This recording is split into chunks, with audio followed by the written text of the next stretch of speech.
4 ലേഡീസും കുട്ടികളായിട്ട് പോയതാണ്. പാർക്കിൽ പോയിട്ട് ഒരു ഭക്ഷണം ഒക്കെ കഴിച്ചിട്ട് 3 കുട്ടികളായിട്ട് കളിക്കാൻ ഇറങ്ങിയതാണ്.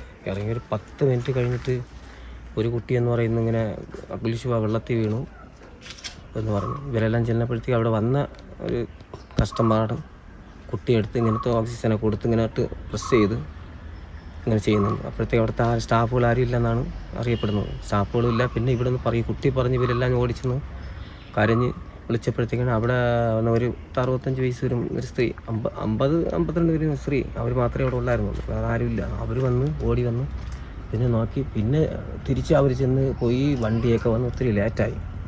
അതുപോലെ ഇവർ പ്രസ് ഇങ്ങനെ ചെയ്തതിൽ വയറ്റിലിട്ട് പ്രസ് ചെയ്ത കുട്ടിയിൽ ഭക്ഷണങ്ങളെല്ലാം പുറത്തു വന്നിട്ടുണ്ട്, ബ്ലഡും പുറത്തു വന്നിട്ടുണ്ടായിരുന്നു. അത് ഏറ്റവും വലിയൊരു അനാസ്ഥയായിപ്പോയി. 7-ാം തീയതി ഏപ്രിൽ 7, 2026 വെഞ്ഞാറമൂട് ഹാപ്പി ലാൻഡിൽ എൻ്റെ മാമൻ്റെ മോനും മാമി, പിന്നെ ഒരു മാമിയുടെ കസിൻസ് 3 പേര്, പിന്നെ 7 കുട്ടികൾ. ഇവർ ചുമ്മാ ഒരു ആഘോഷത്തിനായിട്ട് പോയതാണ്.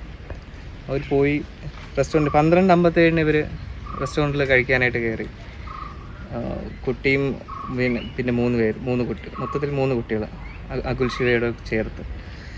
ഇവരൊരു 1:15 ഇറങ്ങി. 1:15 അവിടെ നിന്ന് ഇറങ്ങി.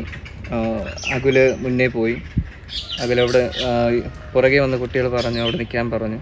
പിന്നെ കുട്ടികൾ പോയി എന്തോ മേടിച്ചിട്ട് തിരിച്ച് വരുന്ന വഴി അകുലുമായിട്ട് മുന്നോട്ട് പോയി. അതുവരെ കാണുന്നുള്ളൂ. അതിനുശേഷം കൂടെ പോയി ഒരു കുട്ടി നേരെ പോയെന്ന് തോന്നുന്നു. ഈ അകുലും വേറൊരു കുട്ടിയൂടെ ഇങ്ങനെ ഓടുന്ന പൂളിൻ്റെ സൈഡിലോട്ട് ഓടുന്നത് കാണാം. അത്രേ കാണുന്നുള്ളൂ. പിന്നെ CCTV ഇല്ല. ഇവിടെ സംഭവിച്ചത് CPR കൊടുക്കാനായിട്ട് അവിടെ അറിയാവുന്ന ആരുമില്ല. നല്ല കേപ്പബിലിറ്റി ഉള്ള സെക്യൂരിറ്റീസ് ഇല്ല. പിന്നെ എന്താണ് സംഭവിച്ചതെന്ന് ആർക്കും അറിയത്തില്ല. അവിടെ കുട്ടി വീണതാണോ, ഇനി തലയിടിച്ച് വീണതാണോ, ആരെങ്കിലും തള്ളിയതാണോ, അറിയാതെ വീണതാണോ പൂളിനകത്ത്. പക്ഷെ വീണ് ഉടനെ എടുത്തുവെന്നാണ് അവർ പറയുന്നത്. എടുത്ത് ഇവനെ പുറത്ത് കിടത്തി, ഇവന് CPR കൊടുത്ത് ഇവൻ്റെ കഴിച്ച ഫുഡെല്ലാം വായിക്കൂടെ മൂക്കിക്കൂടെ എല്ലാം പുറത്തേക്ക് വന്നു. അത് വയറിൽ പ്രസ് ചെയ്തതിൻ്റെ ആണെന്നാണ് ഞങ്ങൾക്ക് തോന്നുന്നത്. CPR കൊടുക്കാൻ അറിയാതെ മൂക്കിക്കൂടെ ബ്ലഡും വന്നിട്ടുണ്ടായിരുന്നു. ഇത് എന്നിട്ട് അവരെടുത്ത് കൊണ്ടുപോയി. പിന്നെ വണ്ടി ഇല്ല, അവിടെ ഡ്രൈവർ ഇല്ല എന്ന് പറയുന്നു. പിന്നെ അവിടെ ഏതോ ഒരു ഒമിനിയില കൊണ്ടുപോയെന്ന് പറയുന്നു. അവരെത്ര മണിക്കാണ് പുറത്തോട്ട് കൊണ്ടുപോയെന്നുള്ള CCTV ദൃശ്യങ്ങൾ ഞങ്ങൾക്ക് തന്നില്ല. ഞങ്ങൾക്ക് കിട്ടിയത് അവിടുന്ന് റെസ്റ്റോറൻറ്റിൽ നിന്ന് അവരിറങ്ങുന്ന ദൃശ്യങ്ങൾ മാത്രമാണ്. പിന്നെ പൂളിൽ ക്യാമറ ഇല്ല. അത് അലോഡാണോ ഇല്ലയെന്ന് എനിക്കറിയത്തില്ല. എന്തുകൊണ്ട് ഇങ്ങനെ ഇത്രയും കുട്ടികളും സ്ത്രീകളും ഉള്ള ഒരു പുരുഷന്മാരും എല്ലാം ഒന്നിച്ച് പൂളിലിറങ്ങുന്ന ഒരു സ്ഥലമാണ്.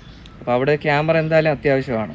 CCTV ക്യാമറ എന്തായാലും പുറത്തിങ്ങനെ ആരും കൊടുക്കുന്നില്ലല്ലോ. അവർക്ക് തന്നെ സെക്യൂർഡായിട്ട് സൂക്ഷിക്കാൻ പറ്റുന്ന ഒരു സിസ്റ്റം അവിടെ ചെയ്യാമല്ലോ. അത് എന്തെങ്കിലും എമർജൻസി സിറ്റുവേഷനിൽ മാത്രം ഇതുപോലെ എന്തെങ്കിലും വരുമ്പോൾ അത് എടുക്കാം, പുറത്ത് കൊടുക്കണ്ടല്ലോ. അപ്പോൾ അവിടെ ക്യാമറ വെക്കാത്ത എന്താണെന്ന് അതിൻ്റെ നിയമപരമായിട്ടുള്ള കാര്യങ്ങൾ എനിക്കറിയത്തില്ല. അതൊന്ന്. പിന്നെ ഇത്രയും വലിയൊരു സ്ഥാപനമാകുമ്പോൾ അവിടെ ഒരു ആംബുലൻസ് എങ്കിലും വേണ്ടേ? 24 hours ആംബുലൻസും, അല്ലെങ്കിൽ അവിടെ വർക്കിംഗ് ഉള്ള ടൈമിൽ ആംബുലൻസും അതിനൊരു ഡ്രൈവറും എപ്പോഴും അവിടെ വേണ്ടേ? ഇവർ കൃത്യമായ സമയത്ത് കൊണ്ടുപോയിട്ടില്ല. പിന്നെ CPRൻ്റെ അവിടെ പിഴവ്, അവരുടെ സേഫ്റ്റി ഗാർഡ്സിന് കൃത്യമായിട്ടുള്ള ക്വാളിഫിക്കേഷൻ ഇല്ല. അത് അവർക്ക് എന്താണ് ചെയ്യേണ്ടതെന്ന് അറിയത്തില്ല. അതിനുള്ള ഫെസിലിറ്റീസ് ഒന്നും അവിടെ ഇല്ല. അവരുടെ ഒരു സേഫ്റ്റി പ്രിക്കോഷൻസ് അവരൊന്നും എടുത്തിട്ടില്ല. ഈ ഒരുപാട് കുട്ടികൾ ഇനിയും വരുന്നുണ്ട്. ഇനിയിപ്പം എന്തായാലും ഇതിന് ഒരു നടപടി എടുത്തില്ല എന്നുണ്ടെങ്കിൽ ഇതുപോലെ ഇനിയും സംഭവിക്കാം. അതിന് ഞങ്ങൾ അനുവദിക്കത്തില്ല. ഞങ്ങൾ മാക്സിമം ഇതിൻ്റെ പുറകെ പോകും. അമ്മ ധന്യയും ബന്ധുക്കളായ മറ്റു 3 സ്ത്രീകളും അവരുടെയൊക്കെ 7 കുട്ടികളുമായാണ് അവധിക്കാലം ആഘോഷിക്കാനായി വെഞ്ഞാറമൂടുള്ള ഹാപ്പി ലാൻഡിലേക്ക് പോയത്. അകുൽ ശിവ സ്വിമ്മിംഗ് പൂളിൽ വീണത് എങ്ങനെ? കുട്ടിക്ക് CPR കൊടുത്തതിൽ വന്ന വീഴ്ച എന്ത്? ജീവൻ തുടിച്ചു നിന്ന ഗോൾഡൻ അവേഴ്സ് നഷ്ടപ്പെടുത്തിയെങ്കിൽ അതാര്? കുടുംബം വലിയ പരാതികൾ ഉന്നയിക്കുന്നു, വലിയ ആരോപണങ്ങൾ ഉന്നയിക്കുന്നു. ഇനി ആർക്കും ഈ ഗതി വരരുത് എന്നവർ പറയുന്നു.